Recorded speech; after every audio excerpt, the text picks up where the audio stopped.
Okay, everybody. Today I am just going to go over a practice titration lab quiz with you. You have your practice titration, or you have your titration lab quiz coming up next class.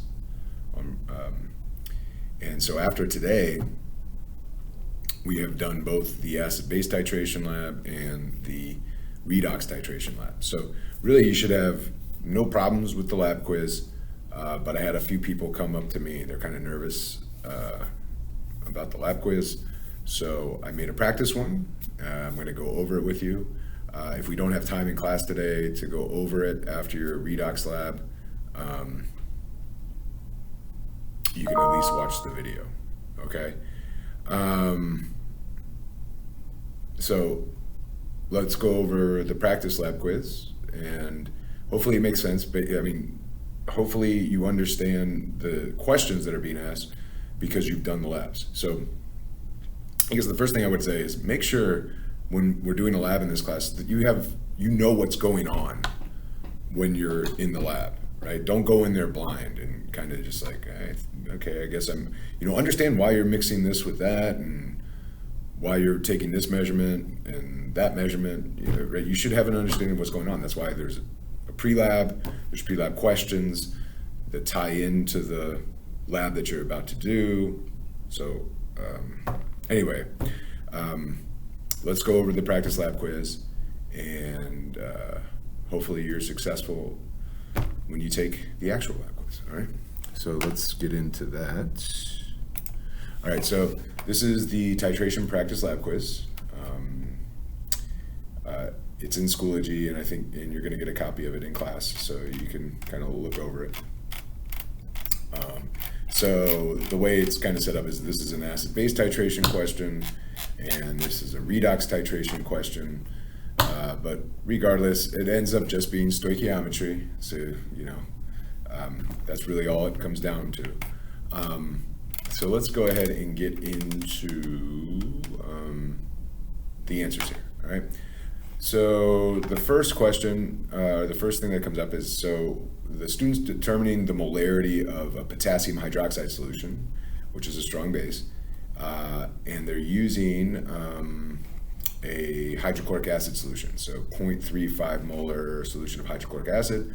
The student uses bromomethyl blue as an indicator. Now, you probably should know why we're using bromomethyl blue as our indicator. It's because potassium hydroxide, strong base, HCl, strong acid, and we want an indicator that changes color at a pH of 7. So if you remember from your acid-base titration, we used bromomethyl blue because we were trying to get to green because the pH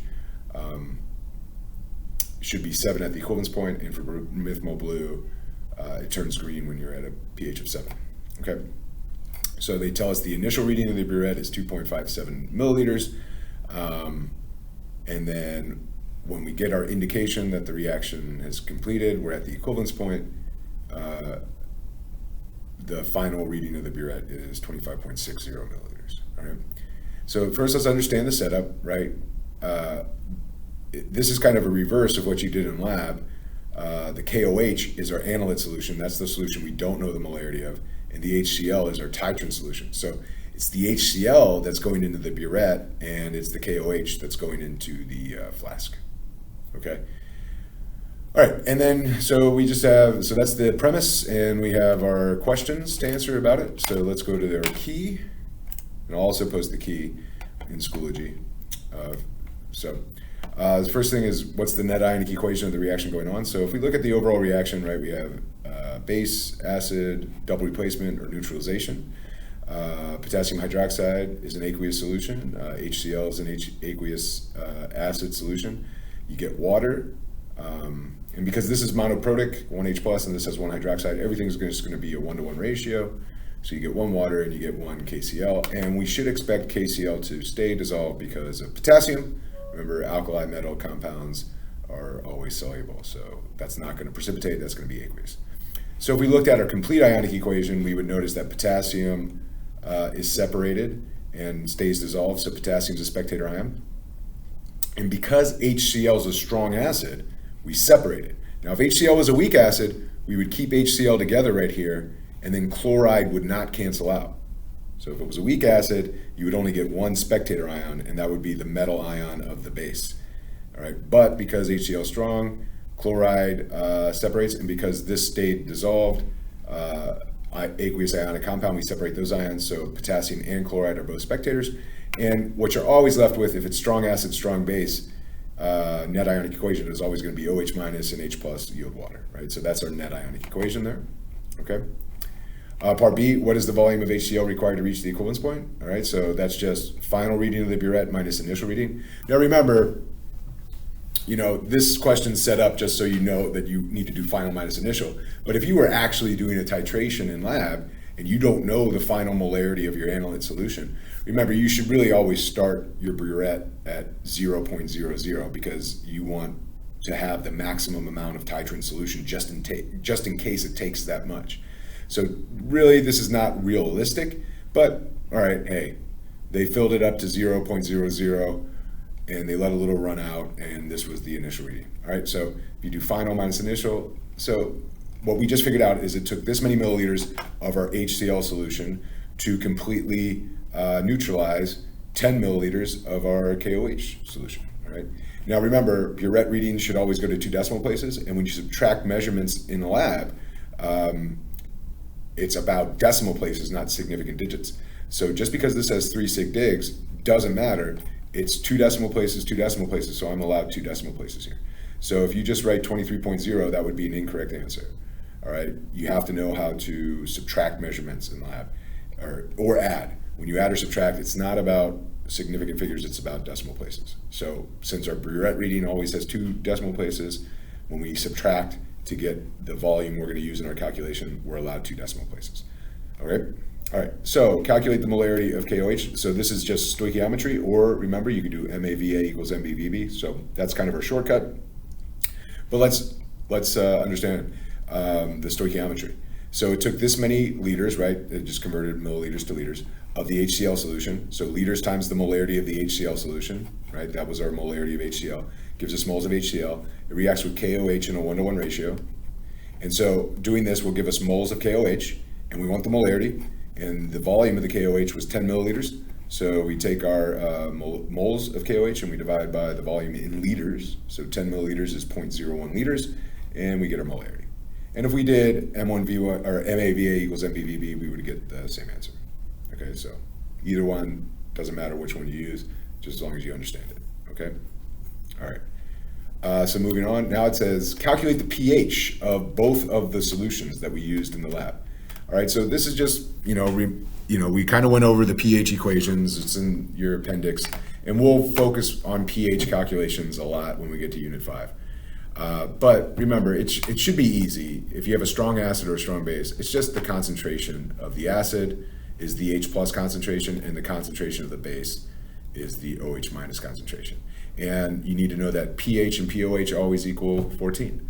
So to get the pH, you take the negative log of H plus. So if I want the pH of the HCl solution, remember the molarity of the HCl is the molarity of H plus because this is a strong acid. So the molarity of the HCl solution was 0.35. That means the molarity of the H plus was 0.35. And so we take the negative log of 0.35 and we get our pH of our HCl solution. And having a low pH makes sense for the HCl because this isn't an acid. So we would expect a low pH. All right. Now this is a base, so when we calculate the pH of KOH, we should be expecting a high pH value. So if we take the negative log of the KOH concentration, that's going to give us the pOH because we have the OH minus concentration. So remember, we calculated the KOH concentration up here, and because the coefficient of OH in KOH is 1, then this is the molarity of OH minus. So if we take the negative log of the molarity of OH minus, that'll give us the pOH, but the question wanted the pH, so we take 14 minus the pOH, that'll give us the pH, and the pH comes out to be 13.91. All right, so hopefully that makes sense. Just plug and chug into the equation, all right? All right, so this tells us to sketch the curve.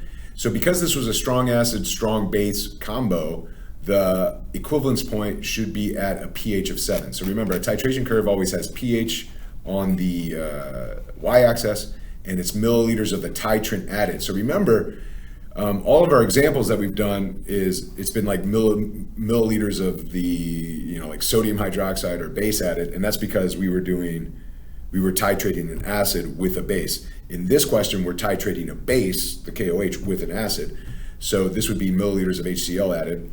And so the titration curve is going to look like our same kind of S curve, but it's going to start high because we started with a base in the flask, and as we add the acid, it gets neutralized.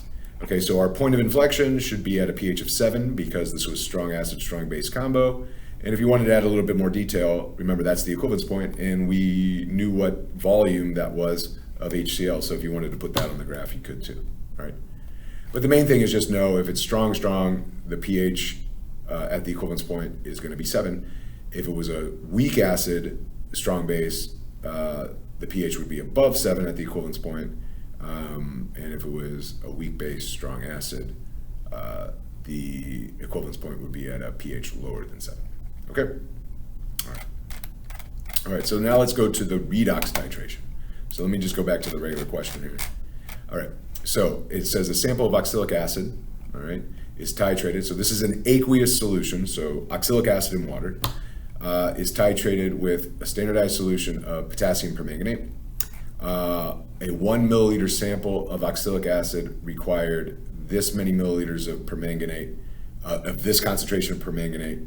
And again, I'm just saying permanganate because potassium is just a spectator ion. That's why, notice that potassium is not included in this equation, to achieve the purple color. So remember, permanganate is purple in solution. So if this is the reaction that's taking place, every time so imagine we have the oxalic acid solution in our flask that's going to be colorless. It's going to look like water. And we add a drop of permanganate, the solution is going to turn purple, but when the permanganate reacts with the oxalic acid, it goes away. And so what we're looking for is when we add a drop of the purple permanganate solution, the solution turns purple and stays purple. That'll be our equivalence point. But if it turns purple but then goes back to clear, we haven't reached our equivalence point yet, okay? So, just imagine we took 1 milliliter of the oxalic acid solution, we put it in the flask, we filled up our burette with the potassium permanganate solution, and I'm glad we filled it up to 0.00 because notice it took 49.8 milliliters, so almost an entire 50 milliliters of the burette. So it's a good thing we loaded it all the way up. Okay, and then these are the questions that are asked. Okay, so let's go to the key. All right. So first, we have to balance the redox reaction that takes place in an acidic solution. So we got to assign the oxidation numbers so we know what gets oxidized and what gets reduced. So manganese is +7 in permanganate, it's +2 over here. So that's going to be our redox reaction right here. So if we just look at this part that I'm kind of highlighting here, that would be the first part of our reduction reaction. And then carbon is +3 in oxalic acid and it's +4 in CO2. So it's the carbon that's undergoing oxidation. So right there would be the first part of our oxidation reduction reaction. So you can look at the key, I'm just following our steps to balance it in an acidic solution, and you should come up with this balanced equation, okay? And so the key for this question is this mole ratio. 5 moles of oxalic acid for every 2 moles of permanganate. We need that ratio to do our stoichiometry, okay? All right. So what is the molarity of the 10 milliliter oxalic acid solution? All right. Oh, sorry. That should say 1 milliliter. That should say 1 milliliter. Sorry. If you go back to the start of the question, it was 1 milliliter of oxalic acid that was analyzed. So that should say 1 milliliter. Okay. And notice I have 1 milliliter here, not 10. So this is correct mathematically. That's a typo. So that should say 1 milliliter. So it took 49.8 milliliters of our permanganate solution. So if we do liters times molarity of permanganate, that's going to give us moles of permanganate times 5/2. our mole ratio would give us moles of oxalic acid in the solution. And remember, the solution was 1 milliliter, not 10, sorry, 1 milliliter. So if we take our moles of oxalic acid and divide it by 0.001 liters, that'll give us our molarity, okay? And it's moles per liter, capital M for our units. All right, but now, you know, remember in our hydrogen peroxide lab, our redox lab, we wanted to find the percent by mass. So we're told the oxalic acid solution has a density of 1.20 grams. So if the volume of our solution was 1 milliliter, that means the mass of our solution was 1.2 grams. So if we want percent by mass of oxalic acid in the solution, we have to take the mass of oxalic acid in the solution and divide it by the mass of the solution times 100, okay? So how do we figure out the mass of oxalic acid? Well, it's the same setup. We know how much permanganate reacted. So if we do liters times molarity of permanganate, that'll give us how many moles of permanganate reacted, times the mole ratio, 5 to 2, right? 5 moles of oxalic acid react for every 2 moles of permanganate react. And then now we want mass. So what do? We multiply by the molar mass of oxalic acid. So this is the molar mass of oxalic acid, right? We just calculated 2 hydrogens, 2 carbons, 4 oxygens. And that'll give us how many grams of oxalic acid were in the solution. And remember, this is the mass of our solution. So we take our grams of oxalic acid in the solution, we divide it by the mass of the entire solution times 100, and that gives us our percentage. Okay? So these are the types of things you have to be able to answer on the lab quiz next time. So hopefully this makes sense to you. Sorry about the typo. Remember, that should be a 1 milliliter, not 10. And yeah, all right. So hopefully you feel like that helps you. And you'll come in and you'll get 100% on the quiz, and everyone will be happy. All right? Have a great one.